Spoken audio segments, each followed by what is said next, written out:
गाली गाली। एक पेज में उनको एक पंक्ति मिली, अगर हमारा कोई आंसू पोंछने वाला है तो पूरी पाले हैं तो पूरी के शंकराचार्य।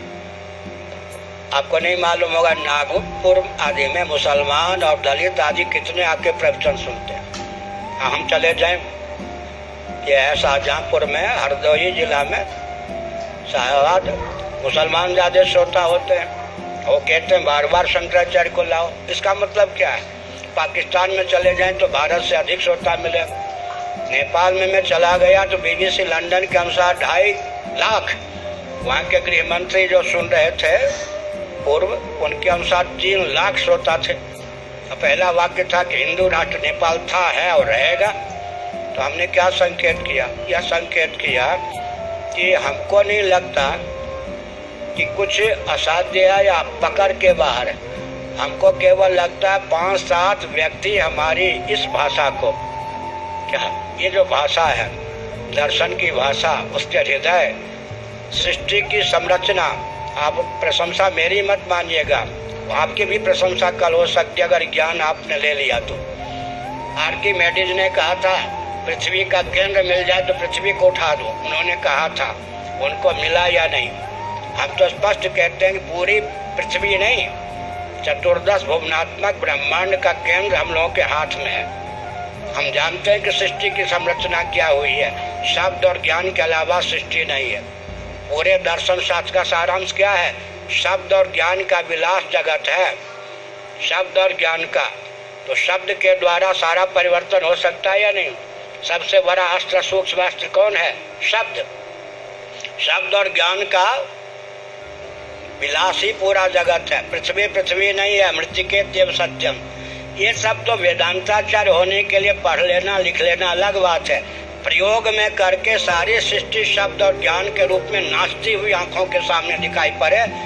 यहाँ बैठे बैठे अब आप मेरी सिद्धि कोई भी पात्रों में ये ज्ञान दे सकता हूँ, दे ही रहा हूँ, लुटा ही रहा हूँ। कोई पकड़ने वाला पकड़, मैं लुटा रहा हूँ, अनारी नहीं हूँ। इनसे कहा ना सभा में, मुझे हनुमान जी ये सब सप्तर्षि श्रोता होते हैं, व्यर्थ मेरा ज्ञान नहीं जाता। उनको प्रमुदित करने के लिए मैं बालक हूँ, मैंने उनसे पढ़ा है, उनको प्रसन्न करने के लिए तोतली बोली में बोलता हूँ, श्रोता सुन लें। तो पूरा यहाँ बैठ के ही पूरे विश्व का संचालन हो सकता है, क्योंकि शब्द और ज्ञान का संवेद स्वरूप ही सृष्टि है। जितना परिवर्तन करना चाहे ना, यहाँ स्विच है, बोकारो की फैक्ट्री है, यहाँ स्विच ऑन करो।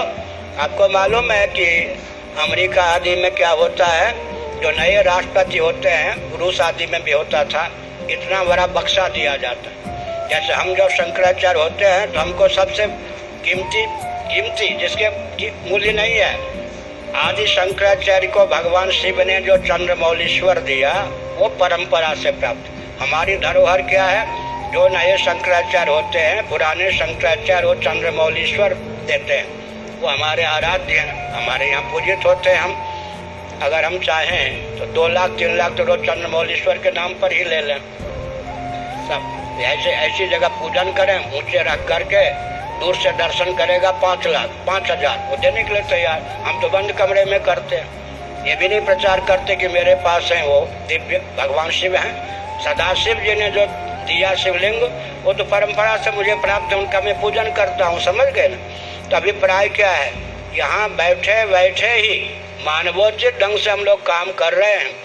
जब देखेंगे कि ये गियर फेल होने की स्थिति में होगी नहीं, तो पूरे विश्व को बैठे बैठे ही संचालन किया जा सकता है, क्योंकि शब्द और ज्ञान का संवेद स्वरूप ही सृष्टि है। इस चीज को अगर कोई साध ले, और कोई साथ दे या नहीं, जैसा संचालन करना चाहेंगे वो शब्द को वहाँ ला के फिट कर दो, शब्द अपना अर्थ निकाल लेगा, द्वार निकाल लेगा। तो एटम बम की शक्ति को भी निरस्त करने की क्षमता है। लेकिन कठिनाई ये होती है, इस वेदना,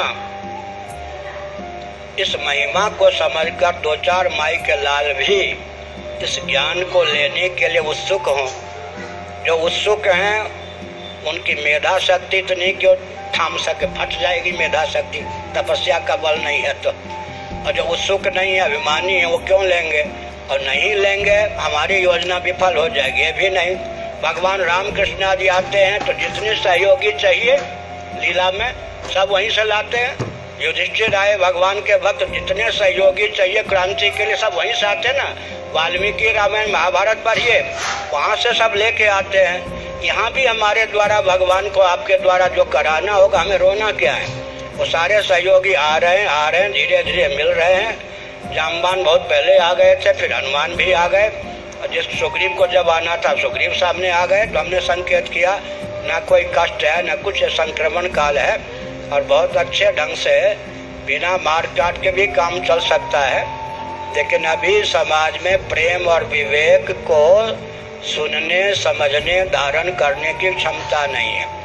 प्रेम और विवेक की भाषा जिनको पचती नहीं है उनका तो संहार होना ही है, वो चाहे कोई भी हो।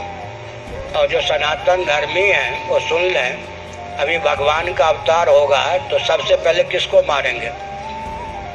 जो हम लोगों का प्रवचन सुनते हैं और मानते नहीं, उन्हीं को मारेंगे। वो समझते हैं कि भगवान जो होते हैं वो क्या होते हैं? भाई भतीजावाद वाले। भगवान कौन होते हैं जी? प्रवास क्षेत्र में अपनी आंखों के सामने बेटे पोते को गाजर मूली की तरह कटवा दिया, वो भगवान होते हैं। भगवान को सह लेगा व्यक्ति? तो हम लोगों को नहीं सह रहा, भगवान को सह लेगा? भगवान में भाई भतीजावाद नहीं होता है। भगवान जब पूछेंगे कि 24 वर्षों से तुम लोग सुन रहे हो, तुमने एक कदम उठाया, 1 घंटा भी लगाया राष्ट्र के लिए, सबसे पहले तुम्हें मारूंगा। तब क्या होगा? तब क्या होगा? अनर्थ होगा या नहीं? तो भगवान के अवतार को सहा भी सकता है क्या? इसलिए जिनको प्रेम और विवेक की भाषा पसंद नहीं है, पचती नहीं है, उनका तो संहार हो नहीं है। संहार का स्वरूप क्या होगा वो भी मुझे मालूम है। उसके बाद जैसा हम लोग चाहते हैं उसके अनुसार व्यक्ति काम करने में सफल होंगे। तो विवेक का समादर करने पर सब कुछ होगा। हर हर महादेव।